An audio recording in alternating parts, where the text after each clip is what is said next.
Hello students, now in the last video, as we have done the uses of metals and non-metals, now in this video, we will going to read the occurrence of metals and non-metals. So let us start with the occurrence of metals first. Students, metals occurs in the form of minerals.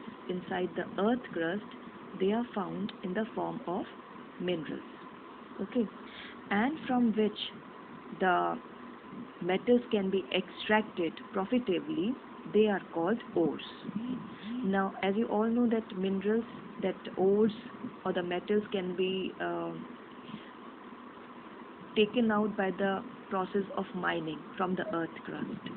So mining process, it causes pollution in the air, the particles in the air, particulate matter in the air, which causes lots of respiratory problems. So we should not waste the mineral resources. Okay, we should not waste the metals, rather we can reuse it. Now see, ores are what? Ores are the minerals from which the metals can be extracted profitably. But these ores contain some earthy impurities. As it is mined from the earth crust, so it contains some earthy or sandy impurities, that is called gangue. Okay, and these gangue particles can be removed further by various concentration process you will study in further classes. Now students, there are certain metals which are called noble metals. Noble metals are those which occur free state in nature, means they are not reactive at all, like copper, like gold, silver, mercury. Okay, and let us see now some ores of the metals. We will talk about some ores of the metals. Okay, there are certain ores like sodium chloride, rock salt जिसको बोलते हैं. It is the ore of sodium. We can procure sodium from this rock salt. Dolomite, like calcium carbonate, magnesium carbonate. It is the ore of it, magnesium as well as calcium. Okay, in the same way there are different types of ores like bauxite for aluminium, and pyrites, iron pyrites, hematite, these are for iron. Right, now let us see the occurrence of non-metals.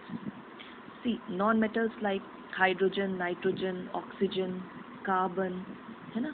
Nitrogen, let's talk about nitrogen. Nitrogen actually it consists of, it is present in atmosphere. 76% of air mass is composed of nitrogen. So it is abundant in atmosphere, and it is a constituent of minerals such as NaNO3, KNO3. It is potassium nitrate, sodium nitrate. They are found also in the minerals in the earth crust. Now oxygen. Oxygen is the most abundant element in the earth crust. It is formed in the combined state, like water. Water में H2 and O2 they combined to form H2O, and in the free state also in the atmosphere.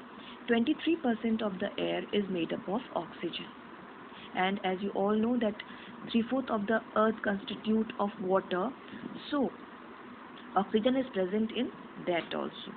So that is why it is called most abundant element in the earth crust. Let us see carbon now. Carbon, it occurs in the various forms like graphite, diamond, coal, right? And our body itself is made up of carbon, because anything which burns and gives black, it's made up of carbon. It can be milk, it can be chapati, bread, anything. So carbon in earth crust, it occurs as carbonates of metals. As in the fossil fuel, it is also present. Carbon is the central element of all living matter. Clear? Now the next slide is of next non-metal, that is silicon. Silicon is the second most abundant element in the earth crust. It does not occur in the free state. Free state में नहीं पाया जाता. It always found in the combined state. किसी के साथ जुड़ के मिलता है ये. like SiO2 silicates की form में, silica in sand, right? It is found in that way. Next is the sulfur. Sulfur occurs in the free state in nature, and now let us see the properties of metals and non-metals. There are many properties to learn. First is the physical properties. We will start with the physical properties of metals and non-metals. Means how they appear. That is called physical properties. Physical state in this first property is the physical state. Metals are generally solid at room temperature, except mercury. Mercury is a metal which is liquid at room temperature. Non-metals occurs as a soft solid, gases, but bromine is a non-metal which is liquid at room temperature. Okay. Now, metals have luster also. So the next property is luster. Metals have metallic luster. They have a shiny surface, whereas non-metals are non-lustrous, except graphite, iodine, and diamond also. They have a luster. Now next is hardness. Metals are generally hard and strong, but except sodium and potassium, they can be cut with a knife like cake. They are soft metals. And non-metals generally are not so hard or strong, except diamond. Diamond is the hardest metal known. Next property is malleability and ductility. Now, what is malleability? Malleability is the property by which the metal can be drawn into thin sheets, and ductility is the another property by which the metal can be drawn into thin wires. Okay, so malleability and ductility, all metals and non-metals are malleable and ductile, and non-metals are not malleable and ductile, but they are brittle. So when the force or the pressure is applied onto the non-metal, they breaks down into small pieces. That property is called brittleness. Okay. The next property is the conductivity. Metals conduct electricity and non-metals do not conduct electricity. So it is given in your book also, the activity 2. Please try it at your home. That metals, you can test metals by their conductivity by placing the battery over there and bulb over there, and you can test the metal like iron or coal if they conduct electricity or not. Okay, so try this activity at home and let me know the result in the live class. So let us see. Next is the conductivity. As I told you, they are good conductors.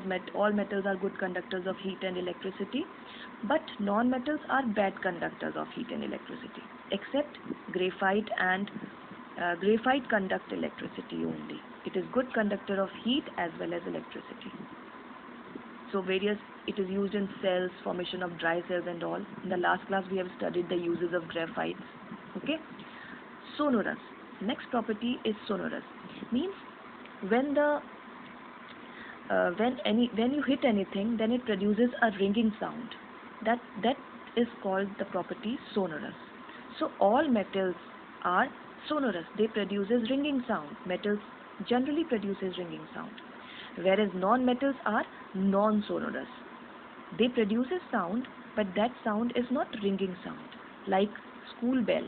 School bell are made up of metal, and the bell in the cycle also, it is also made up of metal, because it produces sound, right? Next property is the melting point and boiling point. Metals have generally high melting and boiling points. What is melting point? That when the solid changes its states from solid to liquid, that point, at particular point, that's called melting point. Whereas boiling point, when liquid changes its states to vapor at certain point, that point is called the boiling point. So metals have generally high melting and boiling point, whereas non-metals have low melting and boiling point. Okay.